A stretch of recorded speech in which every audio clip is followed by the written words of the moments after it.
مفتی صاحب میں نے سنا ہے وطر کو آخری نماز بنانا چاہیے، تو عشاء کی 17 رکعت پوری نہیں ہوں گی؟ عشاء میں 17 رکعتیں ہوتی نہیں ہیں، عشاء میں 4 فرضیں اور 2 سنتیں، بس یہی ہیں 2 سنتیں جن کا عشاء سے، باقی نوافل ہیں وہ۔ دوسرا حدیث میں آتا ہے بین کلی اذانین صلاتن، جب بھی 2 اذانیں ہوں یعنی اذان اور اقامت، اس کے درمیان نماز پڑھ لیا کرو۔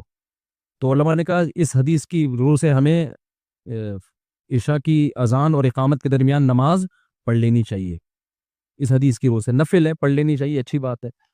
تو اب کتنی پڑھنی چاہیے؟ تو حدیث میں کوئی تذکرہ نہیں ہے کہ کتنی پڑھنی چاہیے۔ علماء نے کہا قیاس کیا ہے کہ دیکھو فجر سے کی 2 رکعتیں ہوتی ہیں تو اس سے پہلے بھی کتنی ہیں؟ 2 ہیں۔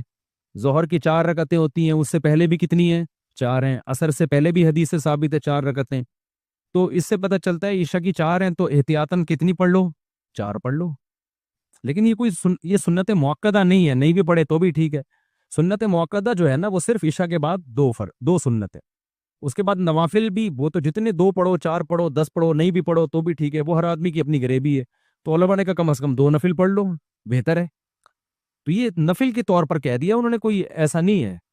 پھر وطر تو رات کی نماز ہے، وطر عشاء کے بعد اس لیے پڑھے جاتے ہیں کہ ایسا نہ ہو قضا ہو جائیں، کیونکہ وطر کے بارے میں بہت شدید وعیدیں ہیں حدیث میں، تو وطر چھوڑنے کی اجازت نہیں ہے۔ امام احمد بن حنبل جو امام بخاری کے استاذ ہیں، ان کا تو قول ہے کہ جو وطر کی نماز چھوڑ دے اس کی گواہی جائز نہیں ہے۔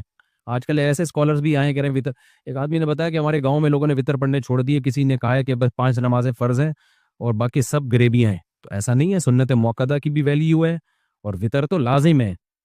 کوئی بھی امام اس کا قائل نہیں ہے کہ وطر چھوڑنے کی اجازت ہو۔ ہاں الفاظ کا اختلاف ہے، کسی نے سنت مؤکدہ کا، کسی نے واجب کا، لیکن ضروری سب کے نزدیک ہی ہے۔ تو اب وہ اس کا عشاء سے تعلق نہیں ہے، پوری رات میں جب چاہے پڑھو، حدیث میں آتا ہے سب سے آخر میں وطر پڑھو۔ لیکن ہم لوگوں کو مشورہ اس لیے دیتے ہیں جلدی پڑھنے کا کہ تہجد میں پتہ نہیں آنکھ کھلے نہ کھلے، تہجد کی ہمت ہو نہ ہو تو قضا نہ ہو جائیں۔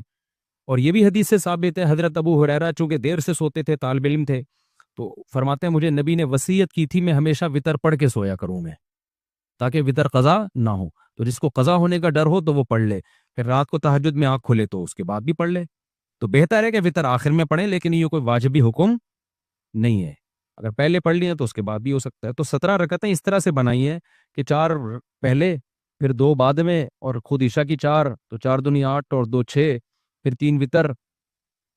اچھا پھر وہ 2 نفل اور پڑھ لیتے ہیں تو 8 ہو گئے، 3 وطر کتنے ہو گئے؟ 11 12 13 بن رہی ہیں، ابھی بھی 17 تو نہیں بن رہے۔ 17 کہاں سے آ گیا؟ پھر 4 پہلے، پھر 4 فرض 8 9 10 11 12 13 14 15، ہاں پھر وطر کے بعد بھی 2 17۔ تو اس طرح سے تو یہ لازمی نہیں ہے، اصل جو عشاء کی رکعتیں ہیں صرف 6 رکعتیں، 4 فرض اور 2 سنت، تو ہلکی ہو گئی نا نماز بہت۔ اب بچوں کو جب 17 بتاتے ہو تو بے ہوش ہو جاتے ہیں۔ غیر مسلم نیا نیا مسلمان ہوا، آپ کا عشاء کی 17 رکعتیں ہیں، وہ کیا کہے گا؟ گیا کام سے یار، ایک عشاء ہی پڑھتا رہوں گا میں ساری دن۔ تو اس کو بتاؤ 4 فرض پڑھ لو اور 2 سنتیں مؤکدہ، اور یہ سنت مؤکدہ بھی کبھی تھکاوٹ زیادہ ہو، سفر ہو، اس میں بھی چھوڑ سکتے ہو۔ پھر صرف 4 فرض پڑھ لو اور 3 وطر پڑھ لو، وطر نہیں چھوڑ سکتے کسی قیمت پہ، سمجھتے ہو؟ تو یہ 2 سنت مؤکدہ اگر کبھی چھوڑ بھی دی جائے نا، کیونکہ سنت مؤکدہ کا مطلب عام معمول اس کا بنانا ٹھیک نہیں ہے، لیکن کبھی بہت زیادہ تھکاوٹ ہو رہی ہے یا کہیں سفر کرنا ہے، نکلنا ہے، جہاز نکلنے کا خطرہ ہے، ٹرین، تو چھوڑ دو 2 سنتیں، لیکن عام معمول نہیں بنانا چاہیے اس کا۔